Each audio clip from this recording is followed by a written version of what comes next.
Kung hindi ka ganito kasipag, huwag ka nang mag-abroad. Kasi sa abroad, kailangan masipag tayo. Lalo-lalo na sa paglilinis ng bahay. Unang-una, kailangan nating linisin ang kesame. Hindi naman kailangan araw-araw. Isang beses, isang buwan. Kasi importante ding malinis ang kesame isang beses na isang buwan. Sumunod ay ang mga dingding o wall.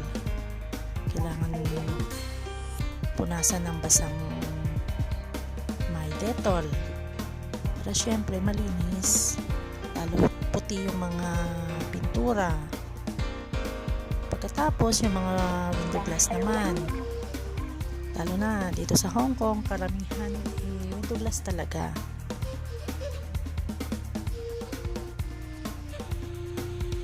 Ito yung nasa balcony. Ito yung pinakamalaking glass. Sa mga bintana, hindi naman masyadong malalaki. Wala yung mga amo ko nagbakasyon sila sa Korea, buong pamilya. Wala na iwan dito. Kaya kahit wala yung amo natin, kailangan natin magbisi-bisihan. Siyempre, para pagdating nila, malinis yung buong bahay. Wala silang masabi. Para naman di sayang yung binabayad nila sa atin.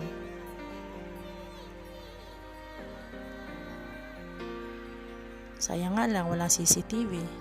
Di nila nakikita kung gaano kasipag yung iniwan nilang kunyang dito. Charot.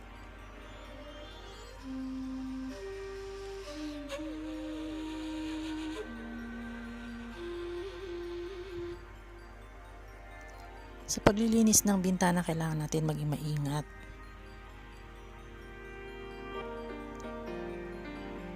Kasi marami na rin mga Pinay nahulog sa bintana. Hindi lang Pinay, Indonesian. Hindi lang dito sa Hong Kong, kasi iba't ibang bansa. Kasi delikado talaga paglilinis ng bintana at mga salamin. Isa lang buhay natin, kailangan natin ingatan. Safe naman itong ginagawa ko guys, kasi nasa balcony naman ako. Hindi ako mahulog dito. Tsaka nag-iingat ako kasi marami umaasa sa atin. Kailangan natin ingatan ating katawan at alagaan. Tapos dito yung mga bintana naman. Ayan. Para pagdating niya amo, pwede siyang manalamin sa mga bintana.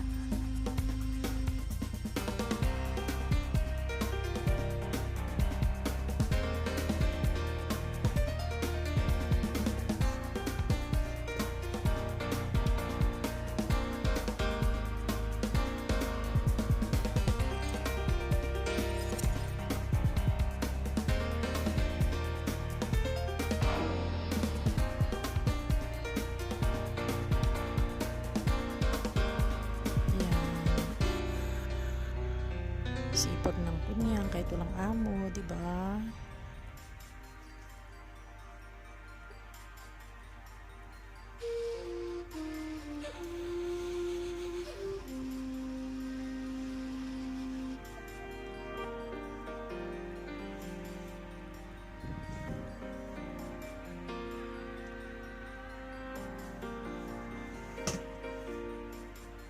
Yan, tapos na. Pagkatapos, syempre dahil lahat ng alikabok mula sa kesame at dingding nasa sahig lahat, kaya kailangan natin i-vacuum. Ewan ko nga ba, sarado naman lahat, bakit maalikabok ang buong bahay? Hindi ko alam saan nanggagaling maalikabok na yan.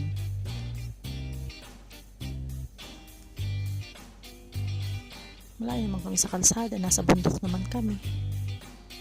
Basta, kailangan i-vacuum kasi marami alikabok nga. Yan, mula sa kwarto hanggang sala. Diba, sexy ng kunyang. Hanggang kusina. Okay lang naman na ganyan ang suot ko kasi wala naman kami kasamang lalaki dito. Puro babae naman kami. Tsaka wala naman sila. Pagkatapos i-vacuum, kailangan i-mop din. Kasi yung vacuum, alikabok lang naman natatanggal nun. I-map natin na may tubig na may Dettol na may 99.99 germ kill para siguradong malinis.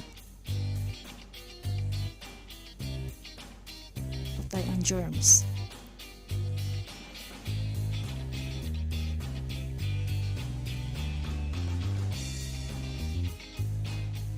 Lawak ng sala nila.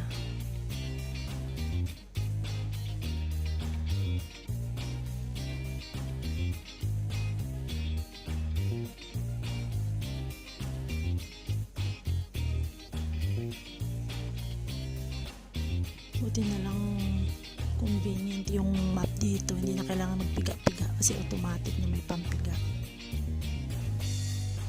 Pagkatapos maglinis sa sala at kwarto, dito naman tayo sa toilet. Kailangan punasan ang kesame, dingding. Hindi naman kailangan araw-araw to gagawin. Okay na yung once a month na paglilinis ng kesame at dingding. Kasi kung araw-araw wala na, finish na, patay na si kunyang.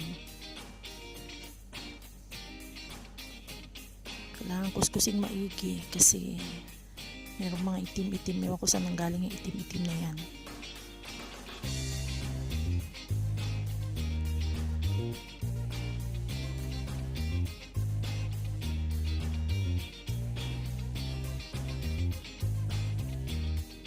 Magalaw pa yung kesame. Hindi naman naidikit ng maayos. Sirain ko pa yata yung kesame nila. Huwag kailangan madiin para masira.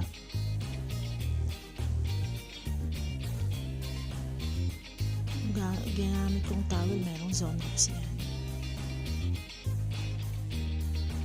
Para patay lahat ng germs.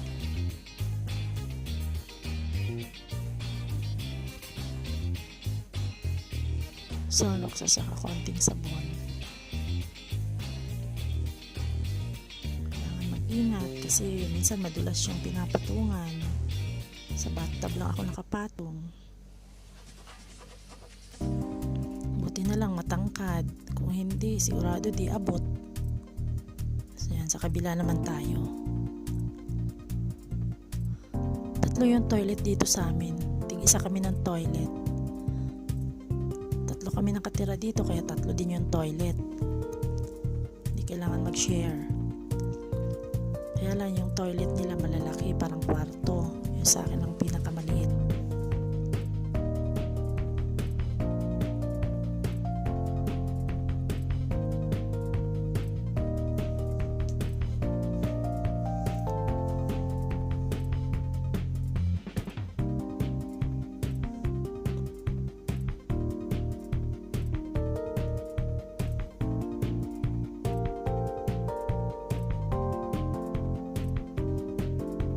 Sige, kuskus.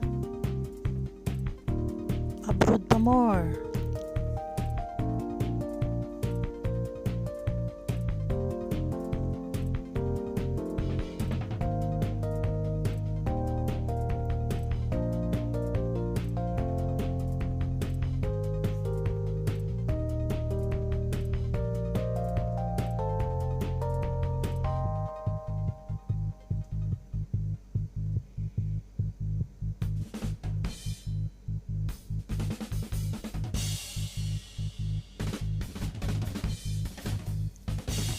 Galingan natin sa paglilinis para magkaroon tayo ng bonus sa December.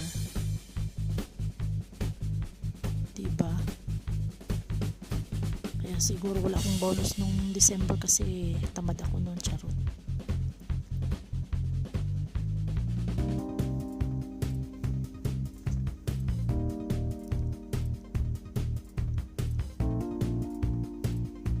Yan, pagkatapos dito naman sa bathtub.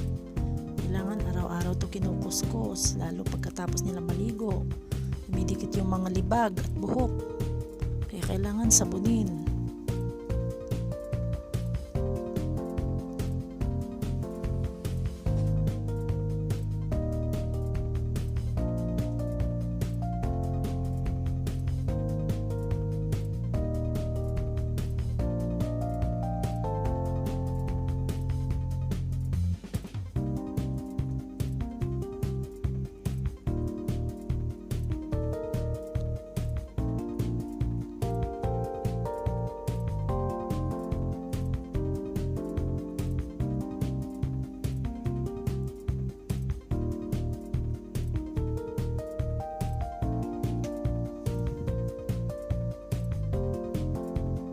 Sige, tuwad pa day.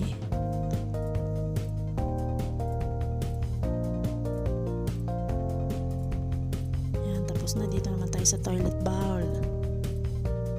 Isa lang to sa mga toilet na nililinis ko sa 3 toilet. Ito yung toilet ng amo ko. Ayan, sige, kuskus, bana. Ginusto mo yan eh. Pero hindi habang buhay ganito tayo guys. Siyempre may mataas din ang pangarap ko. Pagkatapos ay patuyuin. Someday magkakaroon, magiging boss din ako, charot lang. Magkakaroon din ako ng ganito kagandang bahay. Pagkatapos, kailangan punasan din yung sahig ng may Dettol para patay ang germs.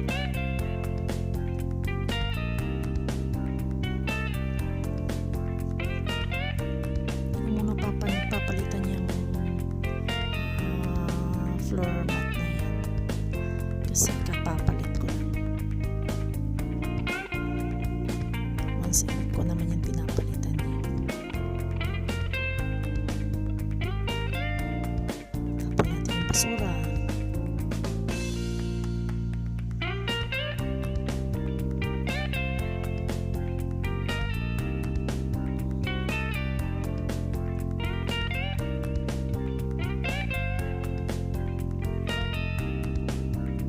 Ano yung kinapa mo? Yan, tapos na. Sa kabila naman tayo.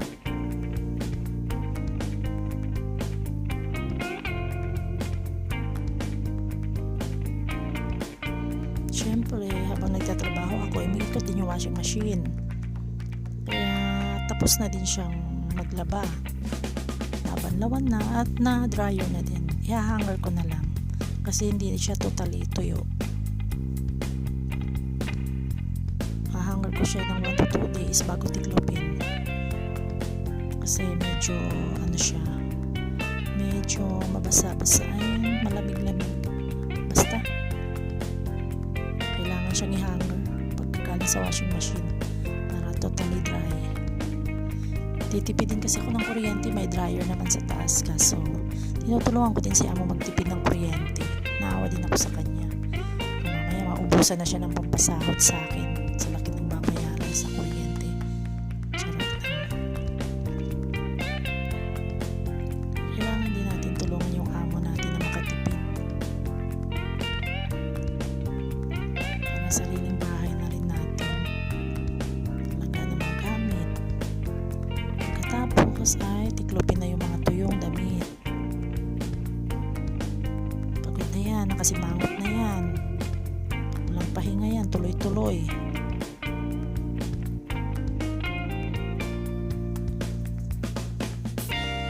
Kasi kung mas maraming pahinga, abutin tayo ng siyam-siyam. Bilis lang ng oras. Abutin ng gabi, hindi pa natapos lahat ng gawain. Bukas na ako mamamalansya. Kailangan ko din magpahinga.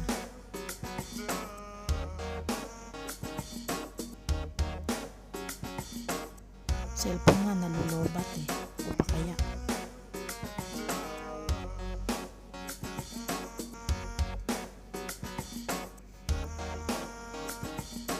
Hindi naman ako masyado maglilinis bukas kasi wala naman dito. Wala naman nagkakalat.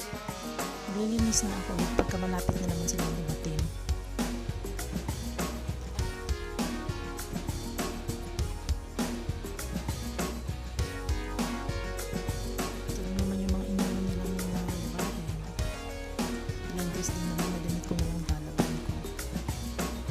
Pagdating na kasi dito, tambak na naman na bahay. Uwisil dito na marami na bahay. Ay, sa wakas makakapagpahinga na din. Unat ko muna yung katawan ko. Kasi mamaya, magluluto na naman ako ng dinner.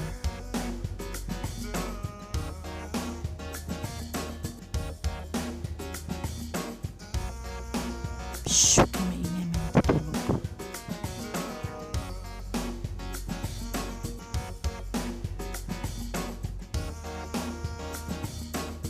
Siguro madali maging helper, no? Hirap din kita.